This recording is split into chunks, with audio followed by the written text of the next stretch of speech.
Hello and welcome to our second IG Live of the day. Normally we just do one, but this week I'm excited to get to interview two different people. We are going to be talking now to Elly Swartz.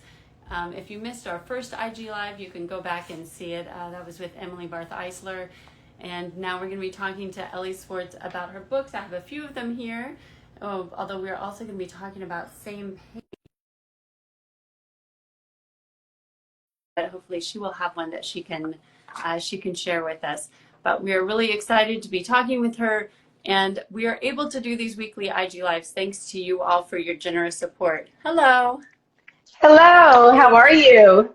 Good. So good to see you. Thank you for joining us. Oh my gosh, thank you so much for having me. I'm so excited to be here. I'm so excited to be chatting with you, and I really appreciate the opportunity. So thank you very much. Well, we're excited to have you here, and I have to tell you, so I just interviewed earlier today. We usually just do one a week. This week it happens that I had two. I was interviewing Emily Barth Eisler, and when she found out that you were coming on later, she was so excited, and she said to be sure to tell you hi. She said she was honored to be on the same day as you are, so I wanted to pass that on. Thank you. I feel similarly. Emily's a rock star and just a wonderful human. So it's a good day.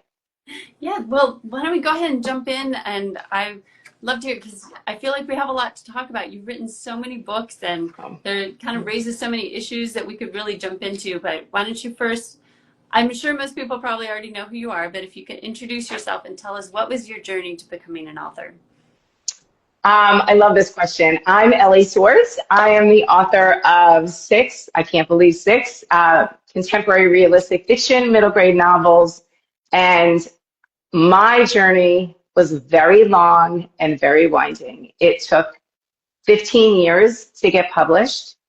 My first book that was published was called Finding Perfect.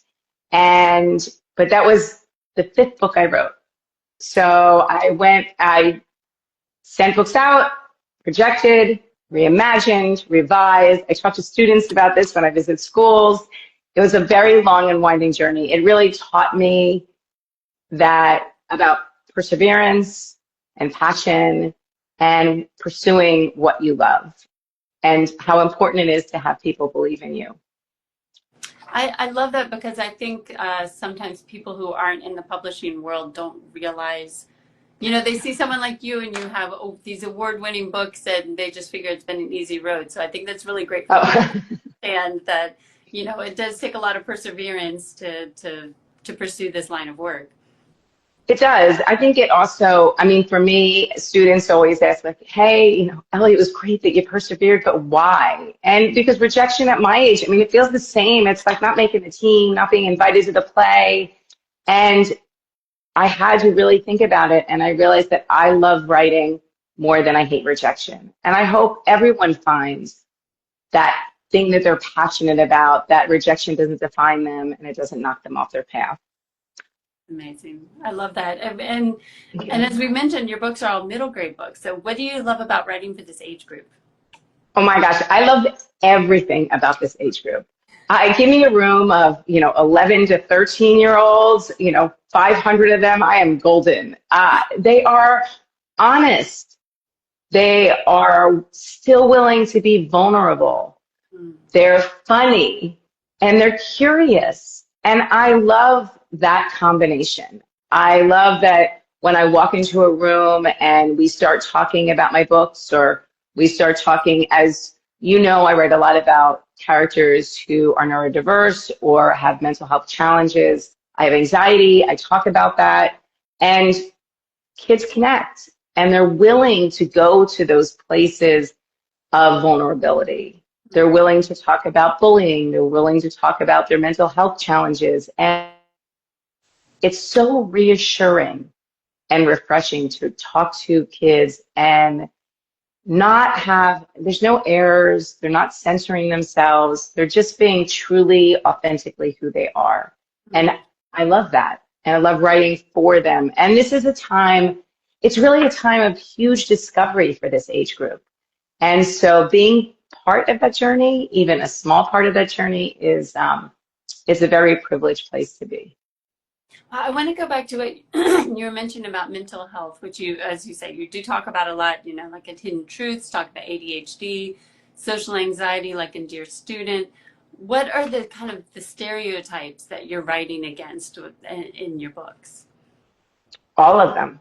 I mean, truthfully, when I travel around the country and I talk to kids and we start talking about the things that are hurting their heart that are invisible, mental health challenges, whether they're processing information differently, the things that you need the courage to have a voice to bring in somebody to help you, a parent, a caregiver, a trusted adult. And when I ask them, like, why didn't they say anything to anybody before? These are the answers they've given me. Mm-hmm. Well, I don't want kids to think I'm weird, and I don't want people to stop hanging out with me and stop being my friend, or I'm embarrassed. And none of those things are okay with me. It's not okay with me that kids feel that way. I don't want them to feel shame or embarrassment or worry their friends are going to stop being their friends because they think differently or they process information differently or they have that pit in their stomach when other people don't. It's okay to not feel okay. But what's important is to know that you're going to have it. You can get the tools to get to the other side of that. I don't want kids to feel alone. I don't want them to feel weird. I don't want them to feel like there's something wrong with them. And the more we talk about this, the more it's in a book, it normalizes it. It breaks down those stigmas and stereotypes, and it gives kids courage to voice that something is going on. And it also gives them the language. Sometimes they just lack, I don't know what's happening inside me, and I can't identify it. Like, I don't even know the words to attribute to what's happening in my heart and in my head.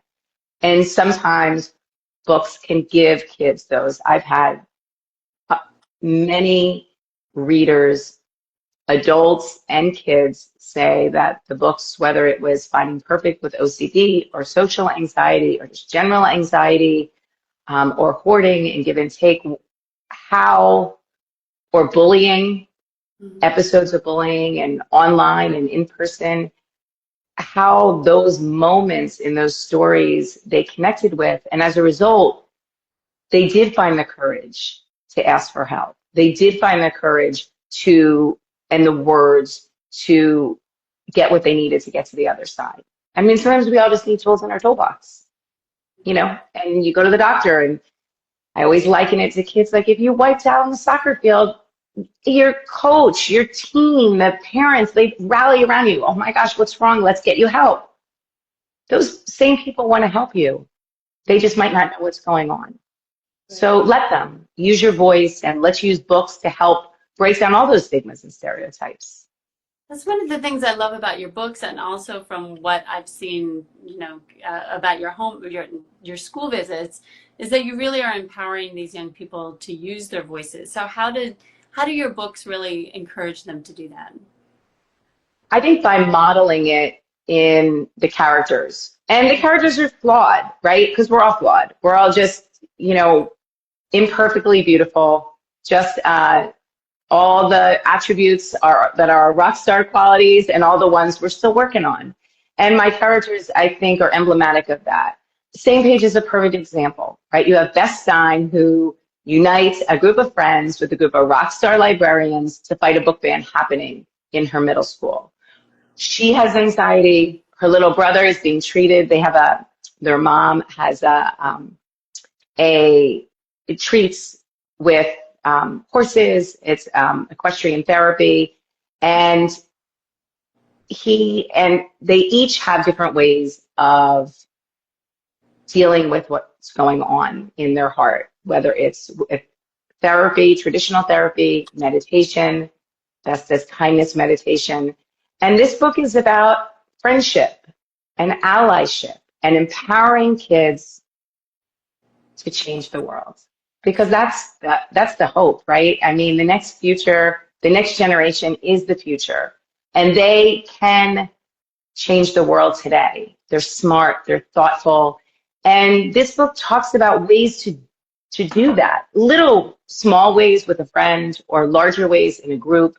It talks about allyship. and how important it is to recognize that what happens to one person is happening to all of us. And sometimes that allyship is, let's create a banned book club, or let's, like in Dear Student, let's march on behalf of the animals that we want to protect. This is be something big, but it can also be something small. It can be sitting next to somebody just so that they know they're not alone. Right. It can be just listening. I mean, listening is a tool, and I feel like it's very underrated. It's something that we all need, not listening to wait for your turn to talk next, but listening to understand and to empathize. All of those things are action oriented. I mean, Bess and June, who is Bess's friend in the book, need to learn to be active and better listeners, to be better friends, and to understand and empathize.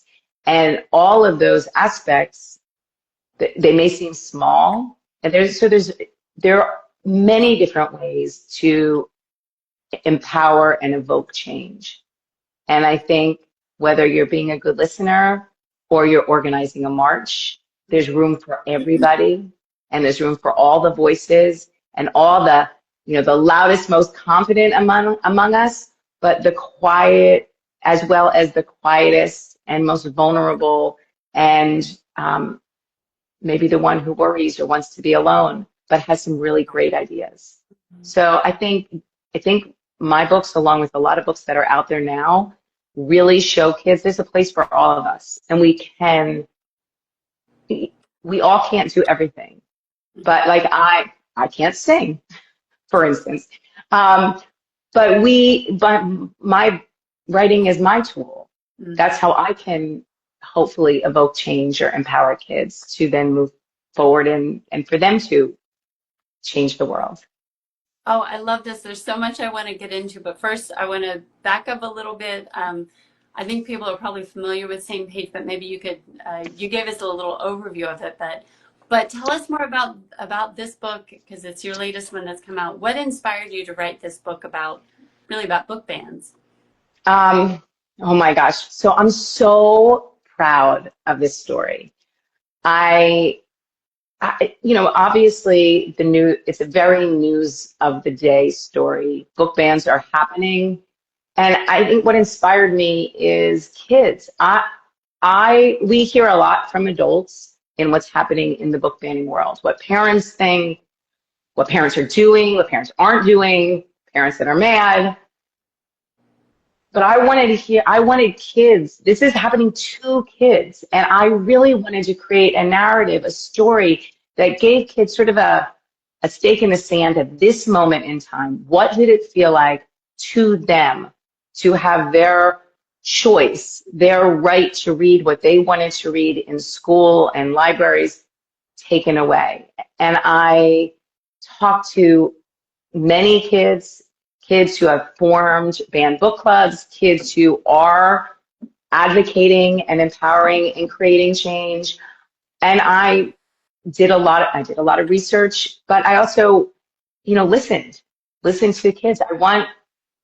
The other piece that inspired me is that kids can change the world. And I feel that I wanted to, maybe they would read the story and it would be the spark they needed.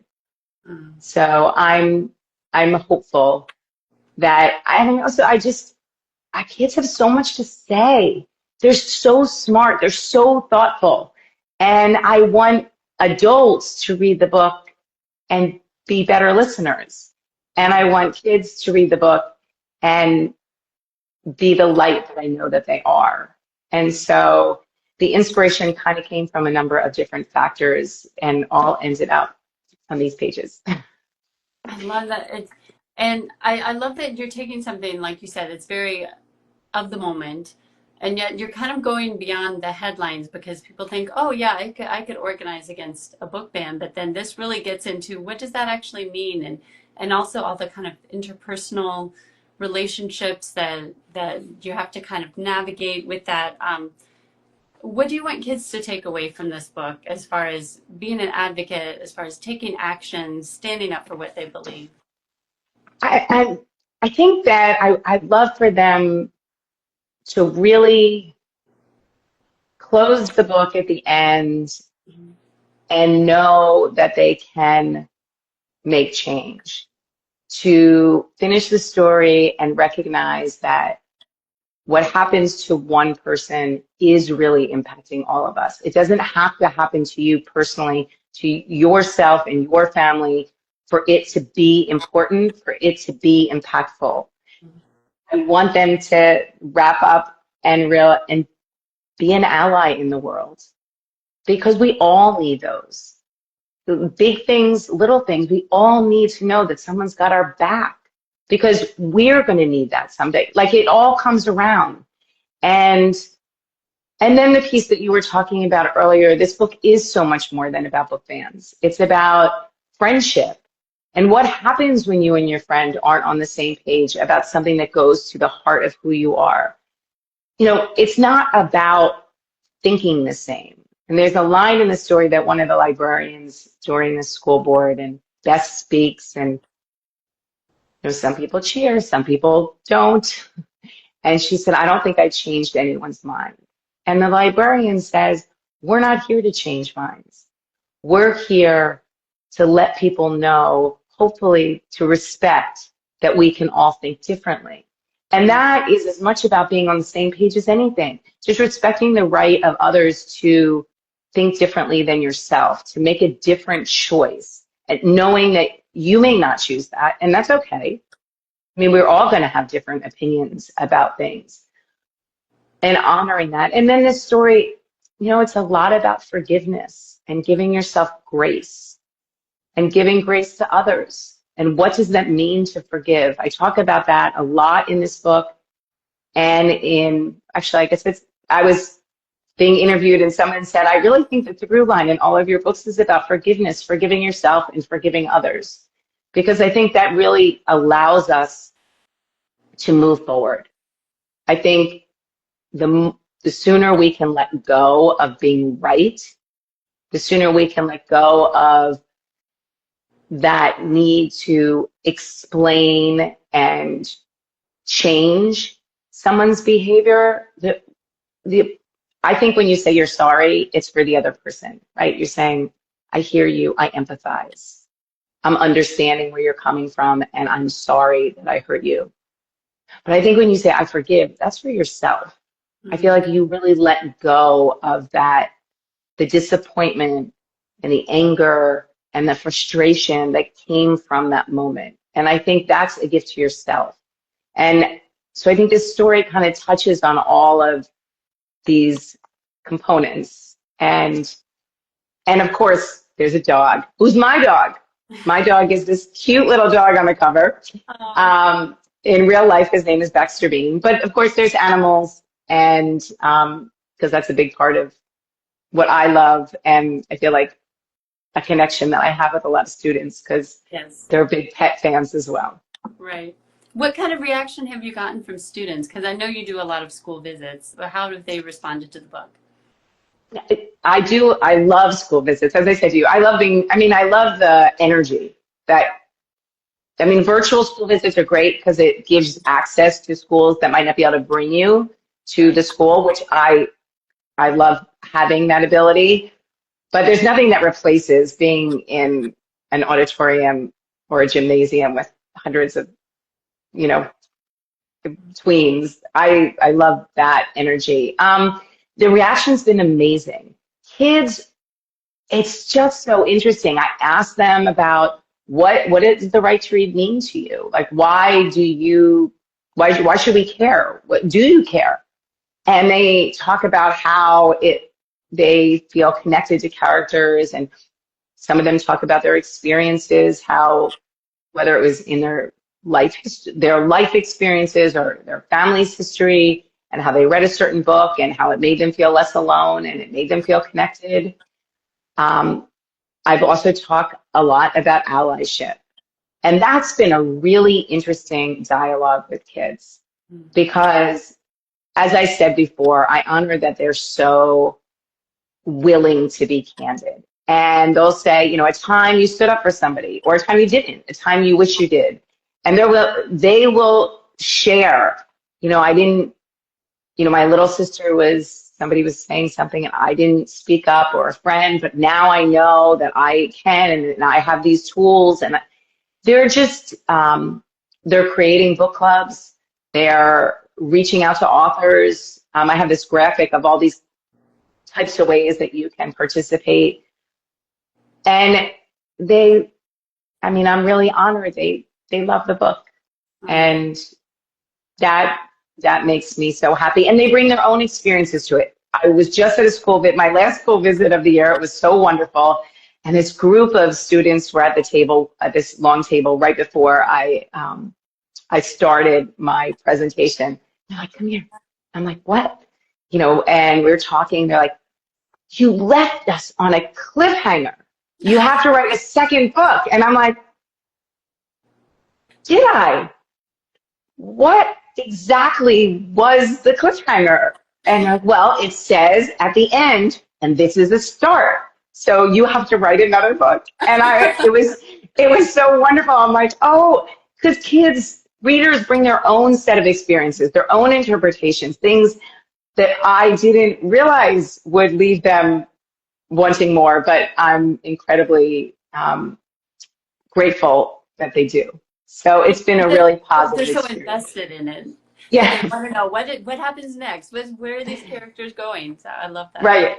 Yeah. It was so sweet. It's a cliffhanger. And I'm like, really? Really? I love that. So what is next for you? I mean, are you going to write a sequel to any of these, or you have other ideas that are already in the works? There are definitely things in the works. Not announced yet, but I will have another middle grade coming out in 2027. Stay tuned for more specific information when I can share. So I'm super excited about that. I'm also working on an earlier like younger middle grade book series, which I'm excited about. I'm still really trying to write a picture book. I have a grandson who's 14 months, who is everything. And I'm hoping that I can write one and get it out in the world before he's a teen. So, yeah, a lot of things in the works. As far as companion books, I never say never. I just have other ideas that seem to be burgeoning before I get back to those. But I miss my characters when I finish writing. I miss that. So I'm hopeful that, you know, if I have an opportunity to go back into their world, I love it. I'm really a yes person. I really love, you know, somebody says and gives me an opportunity, I'm usually all in.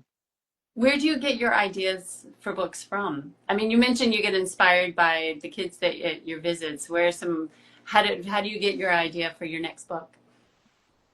You know, it's a lot of different ways. I mean, sometimes, so I have on my phone an app and I write a lot of notes, but it's the same. It's not like a writer app. It's like my grocery list goes on this app.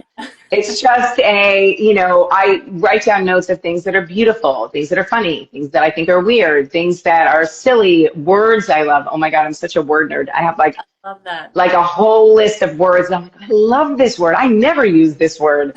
So, Oh, can you give us an example? Do you have one that you can remember off the top of your head, or no?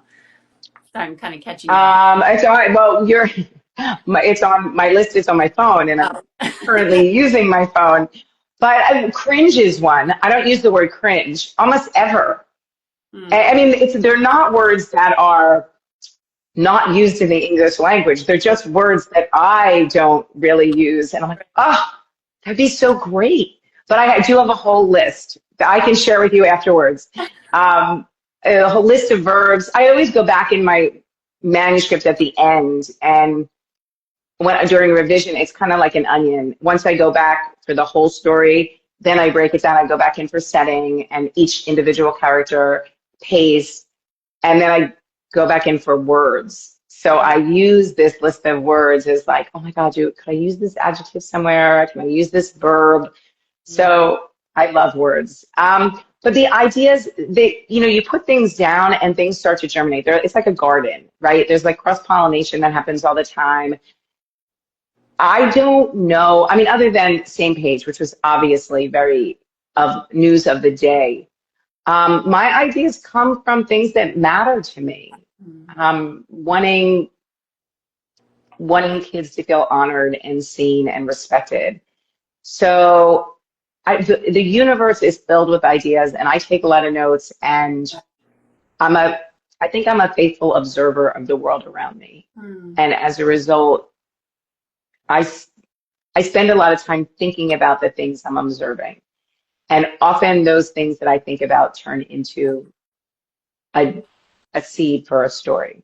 Oh, that's so neat. And that probably is part of why your characters are so well written, as you're observing people and how they react and respond to different things, I'm sure. Thank you. Well, that means a lot to me. Thank you. But I walk my dogs every morning, and you walk your dogs, or you're out in the grocery store and you see people, and you're like, oh, look at that. Like, what do you think their backstory is? And like, I mean, this is why it takes me a long time at the grocery store.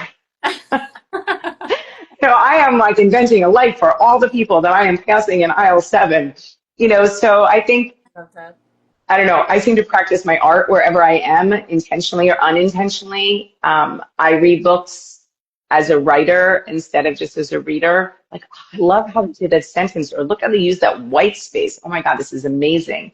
So I think I bring my writing into my life, or my life into my writing. So there's kind of a convergence there. Well, thank you for taking the time to talk with us today. This was so fun to get to talk with you, and everybody should go out and read any of the books that they haven't read so far, but especially Same Page. Very topical and great to share with the kids in your lives. So thank you for talking with us today. Oh my gosh, and thank you so much for having me on. I am honored and grateful, and wish you a very happy summer. Thanks, you too. And anybody who joined us, if you joined us late, this will be up in a few minutes on Instagram. As always, it will also be up on YouTube channel. And don't forget, we have a giveaway going right now.